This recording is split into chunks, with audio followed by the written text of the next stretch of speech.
রাধে রাধে বন্ধুরা, চলে এসেছি গোপু সোনার ছোট্ট একটি মিনি ব্লগ নিয়ে। বন্ধুরা, আজ হলো পবিত্র পুত্রদা একাদশী। তো তোমরা সকলে এই পুত্রদা একাদশী ব্রত রেখেছো তো?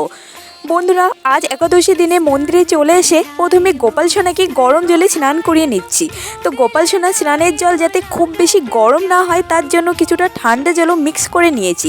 আর হাত দিয়ে অবশ্যই দেখে নিয়েছি জলের তাপমাত্রা।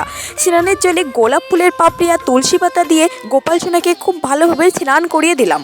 তারপর গা মুছিয়ে গোপাল সোনাকে সাজ শৃঙ্গার করে আসনে বসিয়ে দিয়েছি।